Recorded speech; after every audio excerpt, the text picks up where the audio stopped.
ஸ்ரீவில்லிபுத்தூரில் ஆண்டாள் சன்னதியில் இருக்கும் வருஷாபிஷேகம் நடந்துட்டுருக்கு. இது நேற்று நடந்த திருமஞ்சனத்தோட தங்கக்குடம் மட்டும் எடுத்து எல்லோரும் சேவிக்கணும்னு சமர்ப்பிச்சிருக்கேன். எல்லோரும் அனுபவிக்கணுமா பிரார்த்திக்கிறேன். தங்கக்குடமும் நீராஞ்சனமும் மட்டும் ஆயின்றிருக்கு, அதை மட்டும் சேவிக்கணும். இன்றைக்கி புஷ்பயாகம். அது தவிர இன்னொரு முக்கியமான விஷயம் என்னென்னா, இந்த மாதம் பிப்ரவரி 24, 25, 26 இந்த ஊரில் தெப்பம் நடக்கும். தெப்பம் மகோத்சவம் எத்தனையோ வருஷங்களுக்கு அப்புறம் முதல் நாள் ஆண்டார் மன்னார் மட்டும் எழுவா, அடுத்த நாள் 2வது நாள் வடபத்ரசாயி எழுவர், 3வது நாள் ராமர் சீதை லக்ஷ்மணரோட அழகர் கோவிலேருந்து இங்கே வந்திருக்கார் இல்லையா, பக்கத்தில் ஏழிருக்கார் இல்லையா, அவர் வந்து தொப்பத்தில் எழுவர் சுந்தர்ராஜர். அப்புறம் கிருஷ்ணர் ருக்மிணி சத்யபாமையோட. ஸோ அவசியம் எல்லோரும் அனுபவிக்கணும்னு பிரார்த்திக்கிறோம். ஆண்டாள் இந்த வருஷம் இந்த இதை கொடுத்துருக்கா. இந்த தொப்பத்துக்கு நாள் செய்கிறதுக்காக வந்து ஜெயமால்யத்தாவோட இதோட போயின்ட்டுருக்கா, நாட்காலுக்கு இதோட போயின்ட்டுருக்கா. அனுபவிப்போம்.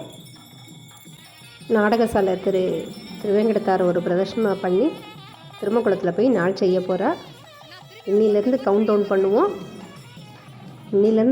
பண்ணுவோம். இன்றைக்கி ஆண்டாள் தொப்பத்தில் எழ போகிறான்னு காத்துட்ருப்போம். இது முடிஞ்ச உடனே இன்றைக்கி புஷ்பயாகத்தோட ரொம்ப கொஞ்சமாக கிடச்சிருக்கு, அதையும் அனுபவிப்போம்.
கோதை பிறந்த ஊர், கோவிந்தன் வாழும் ஊர் இல்லையா.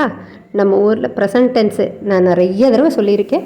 நான் மறந்தாலும் நீங்கள் மறந்துடாதீங்க. கோதை பிறந்துட்டா, கோவிந்தன் இருந்தார், இருக்க போகிறார் இல்லை, இன்றைக்கும் நம்மளோட இருந்துட்டுருக்கார். கோதை பிறந்த ஊர், கோவிந்தன் வாழும் ஊர். சரியா? அழுத்தி மனசில் எழுதிக்கோங்க.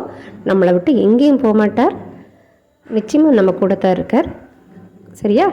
அவரோட இப்போ போன வாரம் நடந்த புஷ்ப ஏகதின ரட்சார்ச்சனையிலேருந்து ஒரு சின்ன வீடியோ கூடியிருந்து குளிர்ந்தேலோ ரெம்பாவாய்.